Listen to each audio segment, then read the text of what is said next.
வணக்கம் students. 24th November 2025 நடக்கக்கூடிய MA 3351 transforms and partial differential ஈக்குவேஷன்ஸ்க்கான இம்பார்ட்டன்ட் கொஷின்ஸ் தான் பார்க்க போகிறோம். So first part A questions வந்து உங்களுக்கு டிஸ்கிரிப்ஷனில் லிங்க் கொடுத்துட்றேன், அந்த 2 மார்க்ஸ் படிச்சுட்டு போயிடுங்க. நெக்ஸ்ட்டு பார்ட் பின்னு வரும்பொழுது நல்லா கவனிங்க, இதில் இருக்கிற சம்ஸ் நல்லா புரிஞ்சிக்கிட்டு போனாலே இதில் இருக்கிற சம்ஸே வந்துடும். இந்த மாடல் அப்படியே எக்ஸாக்டாக தான் வரப்போகுது. ஸோ இந்த ஹோமோஜினஸ் ஈக்குவேஷன்ஸை விட்டுறாதீங்க.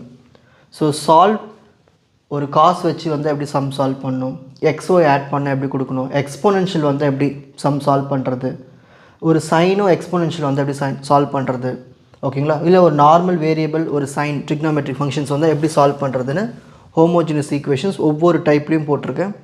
நல்லா பார்த்துட்டு போங்க. ஃபஸ்ட் யூனிட்டில் நீங்கள் இது ரொம்ப தரவாக இருக்கணும். இந்த ஹோமோஜினஸ் ஈக்குவேஷன் 2 கேட்பாங்க, நீங்கள் அழகாக 16 மார்க் எடுத்துடலாம். நெக்ஸ்ட் இதில் இன்னொரு டைப் லக்ராஞ்சி மல்டிப்ளையர், ஓகேங்களா. இந்த 4 சம்மை பேஸாக பார்த்துட்டு போங்க. மோஸ்ட்லி இதே தான் சுற்றி வரும், ஓகேங்களா. டிஸ்கிரிப்ஷன் லிங்க் கொடுத்துருக்கிற சம்ஸை ஃபஸ்ட்டு நல்லா ப்ராக்டிஸ் பண்ணுங்கள். அதையே திரும்ப ப்ராக்டிஸ் பண்ணி பார்த்தீங்கன்னா உங்களுக்கு ஈஸியாகிடும். நெக்ஸ்ட்டு செகண்ட் யூனிட் பொறுத்த வரைக்கும் ஃபூரியர் சீரிஸ் ப்ராப்ளம் வரும், ஓகேங்களா. ஃபூரியர் சீரிஸ் எக்ஸ்பேன்ஷன் பண்ணுற மாதிரி கேட்பாங்க. இங்கே பாருங்கள், இது எல்லாமே டிஸ்கிரிப்ஷன் லிங்க்கில் கொடுத்துருக்கேன், பார்த்துங்க. Problems based on Fourier series. So first இந்த மாதிரி ஒரு இன்டர்வல் கொடுத்துட்டு கேட்குறது, இல்லை ஒரு எக்ஸ்பேன்ஷன் பண்ண சொல்கிறது, ஃபூரியர் எக்ஸ்பேன்ஷன். ஸோ இதெல்லாம் ப்ராப்ளம்ஸ் போட்டிருக்கேன். Half range sine series, half range cosine series ப்ராப்ளம்ஸும் போட்டிருக்கேன். எக்ஸ்ட்ராவாக ஏதாவது ப்ராக்டிஸ்க்கு ப்ராப்ளம் போனோன்னா உங்களுக்கு அப்லோட் பண்ணுவேன், ஓகேங்களா. ஆனால் இதுவே போதும் உங்களுக்கு, இந்த டிஸ்கிரிப்ஷன் லிங்க் இருக்க ப்ராப்ளம்ஸை நீங்கள் பார்த்தாலே போதும். Problem based on harmonic analysis, இந்த 4 டைப்பில் ஏதாவது ஒரு டைப் கொடுத்துருவாங்க. Radians, degree, T values, normal values base பண்ணி. நெக்ஸ்ட்டு இந்த 12லேயே உங்களுக்கு ஹார்மோனிக் அனாலிசிஸும் வந்துடும். இந்த ஆஃப் ரேஞ்ச் கொஸ்டின் சீரிஸ் எல்லாம் மிக்சிங்கில் வரதால் நீங்கள் டேரெக்டாக 16 மார்க் எடுத்துடலாம். ஸோ கொடுத்தது மட்டும் நல்லா பார்த்துட்டு போங்க.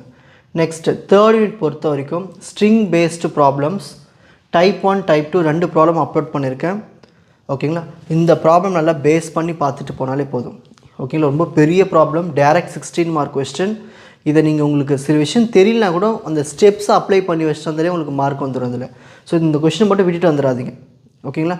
ஸோ ஃபஸ்ட்டே கூட நீங்கள் இதை எழுதிடலாம், அந்த கொஷின் 13th கொஷின். அப்புறமா கூட நீங்கள் மற்ற கொஷின்ஸ்க்கு போகலாம். ஸோ இது சூப்பராக டீச் பண்ணியிருப்பேன். டைப் 1 டைப் 2 இன்னும் இதில் எக்ஸ்ட்ரா என்ன இன்னும் ப்ராப்ளம்ஸ் எதாக இருந்தாலும் அப்லோட் பண்ணுவேன், ஓகேங்களா. நெக்ஸ்ட்டு ஆனால் அந்த 2 கொஷினே போதும், அதையே நீங்கள் பேஸாக பார்த்துட்டு போனால் போதும். நெக்ஸ்ட் 4th யூனிட் பொறுத்த வரைக்கும் ஃபூரியர் ட்ரான்ஸ்ஃபார்ம், அதோட ரெசிப்ரோக்கல், செல்ஃப் ரெசிப்ரோக்கல்னு வச்சு ஒரு கொஷின் வரும். அது உங்களுக்கு டிஸ்கிரிப்ஷன் லிங்க்கில் ப்ராப்ளம்ஸ் டீச் பண்ணியிருப்பேன், அந்த ப்ராப்ளம்ஸ் பார்த்துட்டு போங்க. Fourier sine, Fourier cosine problem, அப்புறம் inversion Parseval identity problem. So இதெல்லாமே நம்ம 4th யூனிட்டில் பார்க்கணும். இது எல்லாமே டிஸ்கிரிப்ஷன் லிங்க்கில் இருக்கும், பார்த்து படிச்சுட்டு போங்க. நெக்ஸ்ட்டு லாஸ்ட் யூனிட் பொறுத்த வரைக்கும் கன்வல்யூஷன் தியரம், அப்புறம் அதை எப்படி அப்ளை பண்ணுறது, இசட் ட்ரான்ஸ்ஃபார்ம், அப்புறம் இசட் இன்வர்ஸ், இது எல்லாமே ஒரு டைப்பு. இசட் ட்ரான்ஸ்ஃபார்ம் ப்ராப்ளம்ஸ் கொடுத்துருப்பேன் டிஃப்ரென்ஸ் ஈக்குவேஷன்ஸை பயன்படுத்தி. ஸோ டிஸ்கிரிப்ஷன் என்னென்ன ப்ராப்ளம்ஸ் கொடுத்துருக்கணும் அந்த ப்ராப்ளம்ஸை நல்லா தரோவாக ப்ராக்டிஸ் பண்ணிட்டு போங்க. இன்றைக்கி உட்காந்து ஃபுல்லாக முடிச்சுடுங்க, நாளைக்கு உட்காந்து ரிவைஸ் பண்ணுங்கள், ஓகேங்களா. நாளைக்கு வந்து பார்ட் ஏவும் திரும்ப இதை ரிவைஸ் பண்ணுறதுக்கு உங்களுக்கு டைம் கரெக்டாக இருக்கும். இந்த 3rd யூனிட்டை முதல்ல முடிச்சுருங்க, அதுக்கப்புறமா மற்ற யூனிட்டுக்கு போங்க, ஓகேங்களா. All the best. நெக்ஸ்ட் எக்ஸாமில் பார்க்கலாம். இப்போ ஏதாவது புதுசாக எக்ஸ்ப்ளனேஷன் வீடியோஸ் போட்டோன்னா உங்களுக்கு லிங்க்கில் வந்து ஆட் பண்ணி டிஸ்கிரிப்ஷனில் லிங்க் ஆட் பண்ணிவிடுவேன், நீங்கள் அதை பார்த்து யூஸ் பண்ணிக்கலாம், ஓகேங்களா. ஸோ கொஞ்சம் போஸ்ட்டும் பார்த்துட்டு இருங்க, வீடியோஸும் பார்த்துட்டு வாங்க. ஏதாவது புது வீடியோஸோ புது போஸ்ட்டோ அதெல்லாம் வந்து அதில் நீங்கள் தெரிஞ்சுக்கணும், கம்யூனிட்டி போஸ்ட்டில், ஓகேங்களா. அப்படின்னா நான் உங்களுக்கு இன்ஸ்டாவில் ஸ்டோரியாக கூட போட்டுருவேன், எதனா ஆட் பண்ணுறேன்னா அதில். ஸோ ஆல் த பெஸ்ட், நல்லா எழுதுங்க, கிளியர் பண்ணிடலாம். உங்களுக்கு இந்த கண்டென்ட் ஈஸியாக புரிஞ்சிருக்கும்னு நினைக்கிறேன். வாட்ச் அதர் எபிசோட்ஸ் இன் த appropriate playlist. Fauji silver academy, strength, success, clarity. வணக்கம்.